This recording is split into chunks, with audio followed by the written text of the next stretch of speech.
Welcome to another edition of the Hoop Scoop. He's the mighty Joe Yeager, and I'm Jared Johnson. Well, Texas Tech finally succumbed to a second half deficit against a good team. This time it was on the road. 85-78, Texas Tech fell at TCU. It was another top 25 matchup, another one of those.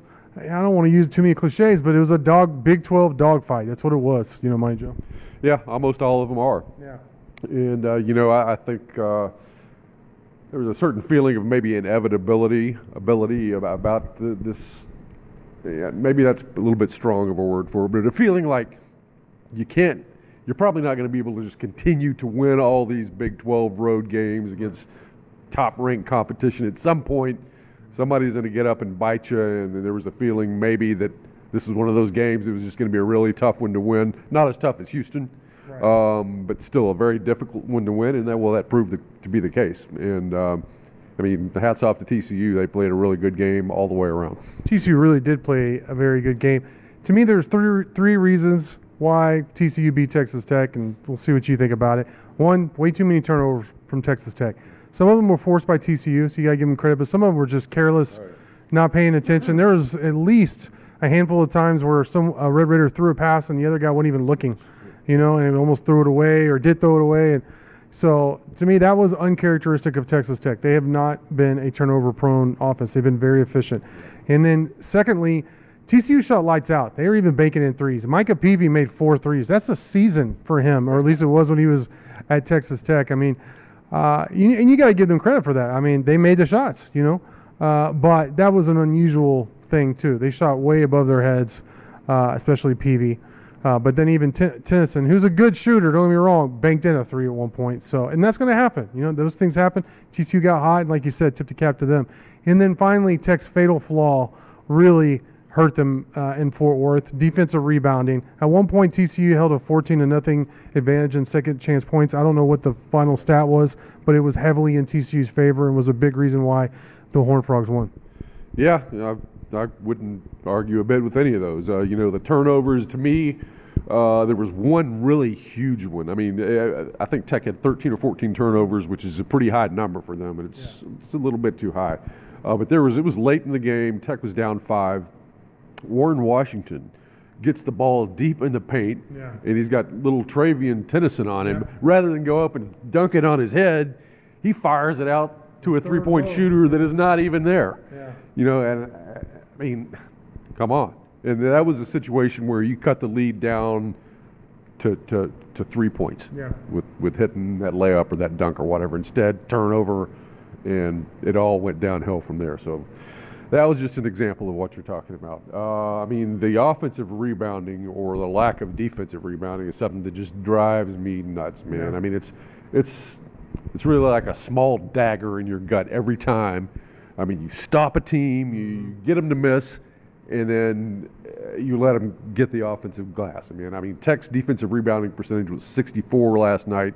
That's not good. That's nowhere near close enough. I liken it to in football, where like the other team drops back to pass, and you've got them blanketed in the secondary. They've got nothing there. Everything seems to be going right for you on defense, and then what happens? The quarterback leaks out.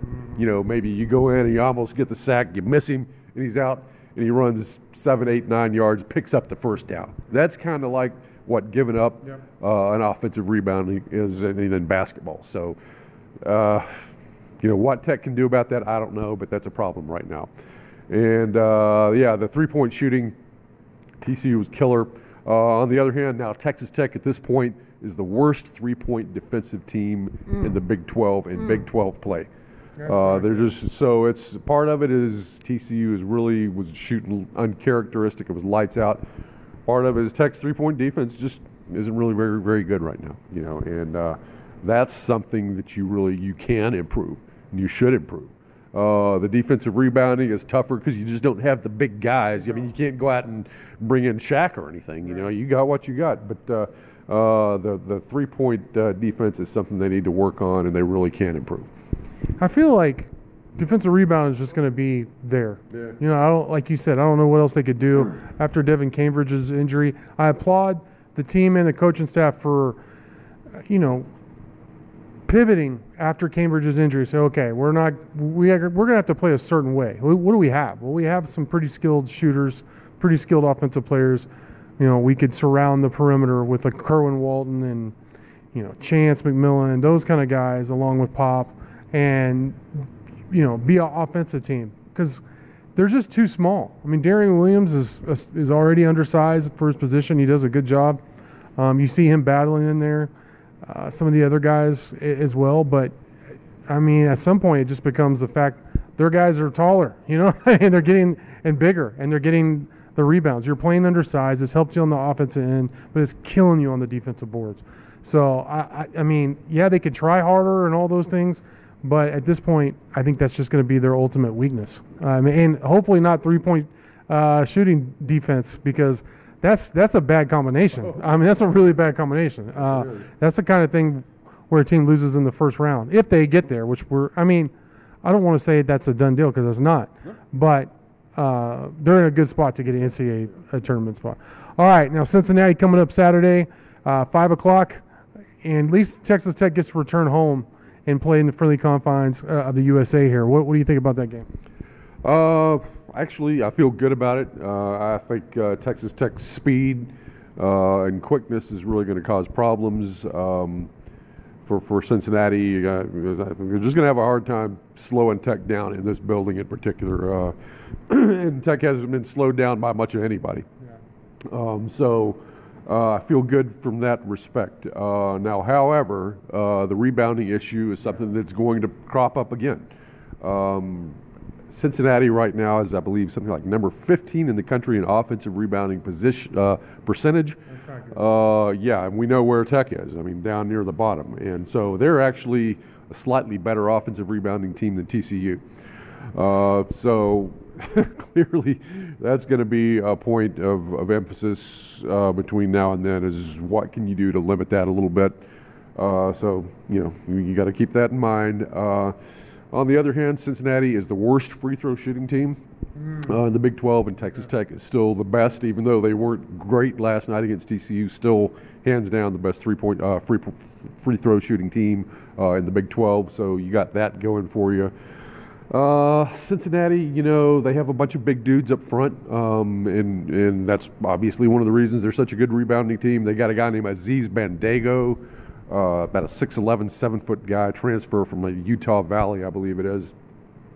He's a difference maker inside, very athletic for a big guy like that. Now, he's not the most skilled guy in the world, but he alters a lot of shots, and he is really tough on the glass. He's going to be a handful to deal with. They got a guy named Dan Skillings, who is just a complete Dow Joneser, as Dick Vitale used to call him. Up one game, down the other. I mean, he's capable of going off for 25 on any given game, but then he might just disappear completely and barely show up in the stat sheet as well. So it's a guy that you're going to have to keep your eye on. If Tech holds him down, then I think their chances are very good. But overall, I like Tech's chances in this. I figured probably Tech may be maybe a 7-point favorite, something like that, going into this game. Would be my guess. All right, Mighty Joe, great stuff from you as always. Thank y'all for watching, and until next time.